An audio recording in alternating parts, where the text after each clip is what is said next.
Hello my friends, this is Alien Contactee Linol Anderson here with you guys with a brand new special edition episode of an Alien Sunday here for you guys. And as you can see, I'm back in London, UK, here at Buckingham Palace. That's right, many years ago, back in 2016, I came here and made a video exposing Queen Elizabeth as the dirty, rotten, reptilian toad terror that she was. As you can see, hundreds of millions of dollars, if not billions of dollars. She could feed the world. The whole world would not be starving right now. Everyone would be fed if she was not a greedy lizard. But she is a greedy lizard. That's right, my friends. Well, I'm back because as you can see, that old toad terror is gone.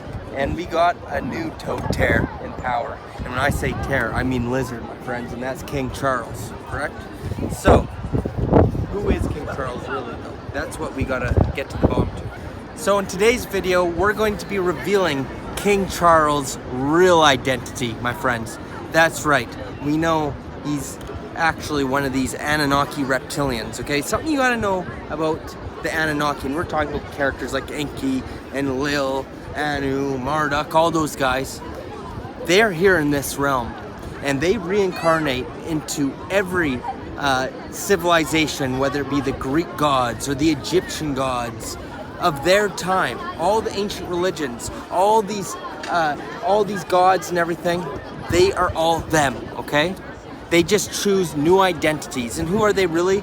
Well, they're shapeshifters who come into human form, okay? So all these ancient characters you've seen in the past with all this mythology are here on the earth to this day. So that leads us to the question, who is King Charles? Because I've figured that out. I'm gonna reveal that to you guys in today's video, okay? So we're gonna get into it, but before I do, just gonna encourage you guys to hit that subscribe button. As I say, subscribe to survive, because I got more exclusive content coming from London. We're doing the Stonehenge video next. I got a Palladian message for you guys. And also please hit that like button, helps so much with the algorithms. Now let's just get right into it, okay my friends? All right, so first off, before we get into who King Charles was, let's get into who Queen Elizabeth was, okay? I made a very good video detailing exactly who she was. I'm gonna leave the link down below in the description, but just to sum it up, she was Inanna, okay? Also known as Ishtar, or in the Bible, you know her as Mother Mary. That's why her name was Elizabeth Mary, right? See? That's right, she was the same character. Like I said, they like to switch up the characters all the time, but sum it up shortly, my friends. King Charles, he's Marduk. That's right, that dirty lizard from the Anunnaki Sumerian tales that we know as Marduk. Him and Charles is one and the same, and I got evidence to prove that to you guys. All right, my friends? So we have to look at who Marduk was. He was a very evil, grumpy Sumerian god. He was one of the worst, my friends. He is also known in Babylonian times as Baal. Okay, take a look.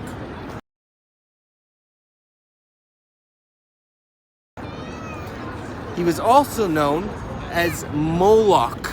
Okay, take a look at Moloch. There you go. Do you see a theme coming on here, my friends? We're looking at a theme of a bull, a minotaur, okay? A being with bull horns, okay? Well, my friends, it just so happens that King Charles, his astrology sign, his moon sign, is actually a Taurus. Take a look.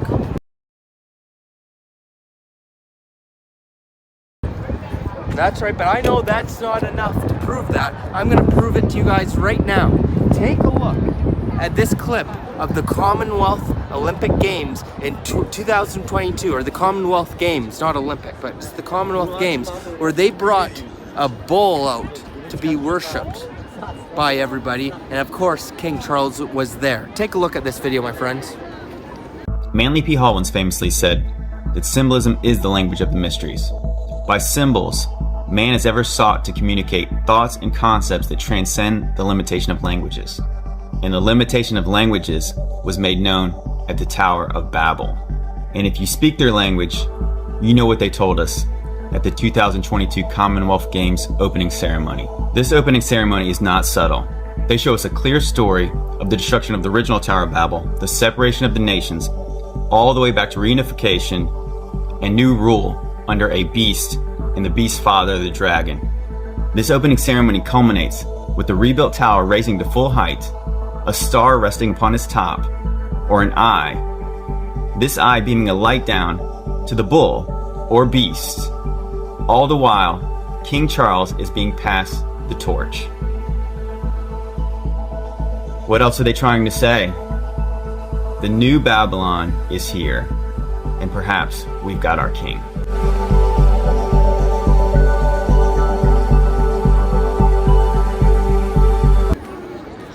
That's right. What's up with that, right?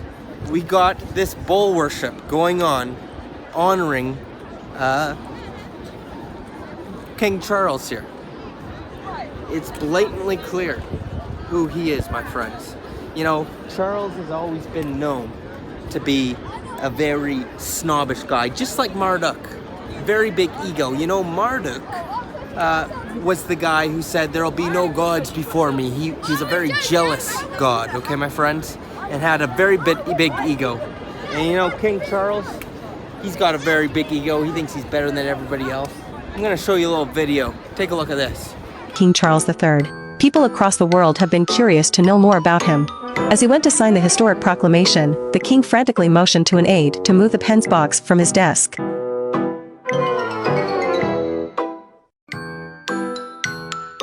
As King Charles' pen leaks and gets mad during important signing.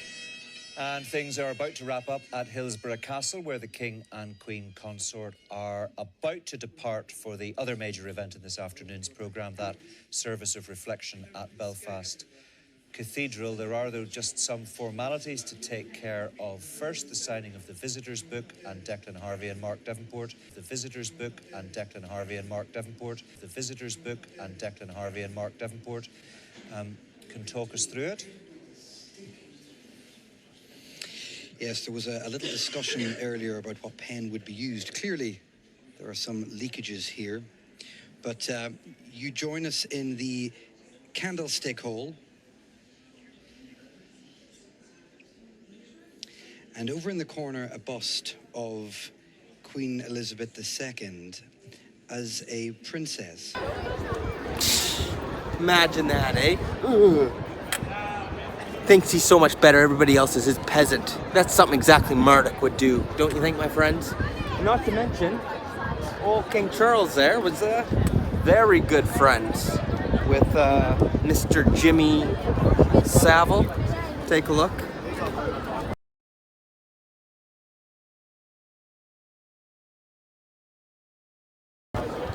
That's right, and who was the god Baal? What was he known for? He was known for the sacrificial offerings of the little children, right? That's what he was known for. Well, wouldn't it make sense that Baal would reincarnate Marduk into form with guys who hang out with the likes of old Jimmy Savile, London's most notorious abuser of the little ones. Okay, my friends? End of the day, what I'm trying to tell you guys is it's pure satanic reptilian activity here. He's a very evil man. We all know that he took out his late wife, Princess Diana. We know he was behind that sacrifice there as well. Even his own son, Harry. We all know about Harry. He knows his father's no good. That's why he won't even come back here, my friends. That's because they are these reptilian Anunnakis. And now he took back his throne, my friends. That's what this whole ceremony was, the coronation. You see, they do this big ritual. Most people knew what to expect when they were watching the coronation of King Charles. But there was one moment which left a lot of people scratching their heads. During the ceremony, a number of royal guards brought out velvet screens, like you can see here, because they were about to do something that was deemed to be too secret to broadcast. Officially, it's called the Act of Consecration, and what it means is King Charles strips down to a shirt, and with sacred oils he is anointed to the head, to the hands, and to the breast. It's a symbolic ritual at all coronations that stretches back to 1661, and to date, the only people who have ever truly seen it have been the King and Queens of England. To initiate these beings, to possess these people. Maybe Charles before wasn't Marduk. Maybe he was just a lower level reptilian being, right? Then they have their coronation ceremony. They probably did a ritual on that night, as we know that was done on a major astrological night. Take a look. King Charles's coronation is happening this Saturday, May 6th, and this is the astrology that you need to know about this very strange date that he chose for this special event. The day prior to the coronation, we will be having a Scorpio full moon lunar eclipse. Many ancients have believed that eclipses are a sign of a bad omen coming to royalty and the kings and queens ruling the world. Of course, this is for entertainment purposes only. The Greeks believed that a lunar eclipse was a sign of defeat or impending attack. And King Henry died in 1133 during a solar eclipse that lasted 4 minutes and 38 seconds. Jesus Christ was also sacrificed and crucified under a solar eclipse. Of course, we can't forget about the Assyrians and Babylonians. After eclipses, they would often perform substitute king rituals, where someone would come in and impersonate the king for 100 days, and after those 100 days, that person would be sacrificed to protect the king and the royal kingdom. Eclipses have been a significant time for the royal family. Prince William and Prince Charles were both born under eclipses. Charles and Diana were married the day before an eclipse in Leo. The announcement of the affair with Camilla actually happened during a lunar eclipse in Gemini. Princess Diana's car accident happened a day before the solar eclipse in Virgo. Harry and Meghan also announced their step back from the royal family during eclipse season in 2020. Queen Elizabeth passed away on September 8th, 2022. This was not during an eclipse. However, Charles was proclaimed king on September 10th, which was under a full moon. Not only is this coronation happening during an eclipse, but Mercury is still in retrograde and Pluto is also in retrograde as well.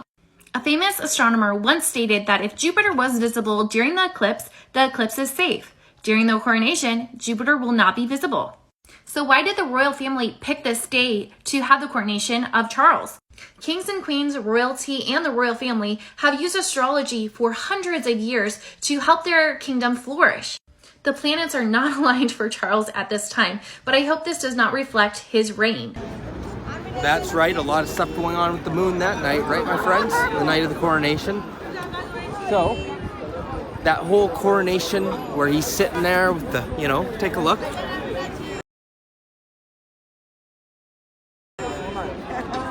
That whole thing, my friends, the whole thing was a reptilian ritual initiating Marduk, possessing him with this evil Anunnaki being who's been here since the beginning. He keeps on reincarnating, and you better believe that he's reincarnating here in this time to help usher in the reptilian harvest of humanity and the great matrix reset. They're about to reset the simulation, my friends.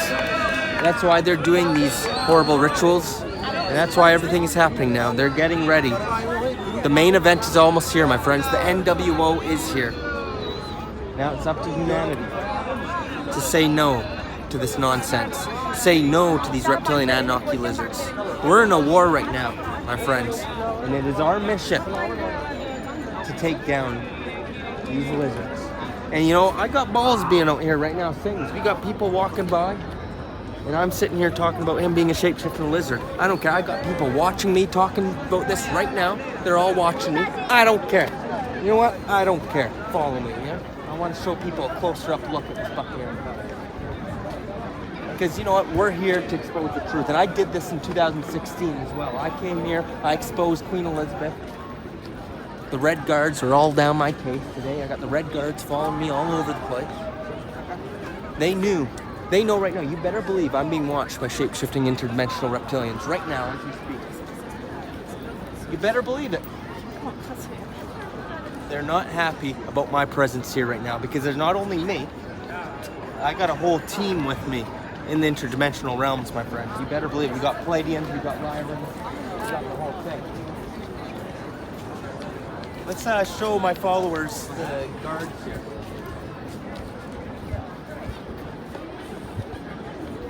See, we got these guards walking back and forth here. You could zoom in on the guards. And you know, I was saying before, I truly believe that these people, this is like a humiliation ritual they're doing. Can you imagine just walking back and forth, looking all goofy with their goofy little hats all day, walking back and forth, doing their funny little walk all day. They do this for 12 hours straight. It's embarrassing. Come on. And at the same time, you know, you got these elites, you know, who are just laughing at it. They're laughing. So what can you do?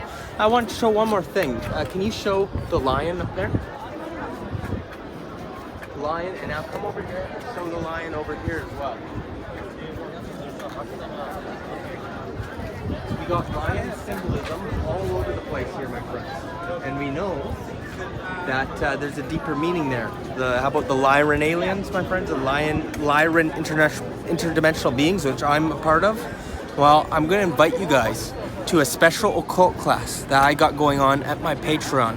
The link is down below, where I'm going to be telling you exactly why we have lion symbolism all over the place. Even show over there, we got a lion over there. If you want, just zoom it in. It's all over the place in London. Lions. And people want to say, well, the Lyrans are good, aren't they? Why are they using Lyran symbolism? Well, my friends, they're playing a big role in our reality right now. Like I said, there's good ones and bad ones, but I'm going to explain exactly why we have lion symbolism, not just here, but all over the place. In Greece, Egypt, there's lion, you know, the Sphinx, lions everywhere. So what's the deal with the lions? I'm going to be going over that in depth on the occult class at Patreon. So the link is down below. Like I said, I hope you guys subscribed at this point. We're going to bring content from Stonehenge next, my friends. And we got even more content. We're going to the Freemason Museum right after this as well to film another occult class. Lots of great content. I'm going to be exposing it all, of course, my friends. So the links are down below. You can buy me a coffee, whatever. And thank you so much for watching this video. And you leave a comment down below what you think, okay? But I can tell you right now, I've channeled this. I've made sure it is confirmed. King Charles is definitely the reincarnation of Marduk. Now, he's possessed by that entity. So you better watch out, my friends. This is the main event. These are the end times. The Annunaki are back. Boy, oh boy. Stay tuned for more content because I'm exposing it all. Lionel signing off.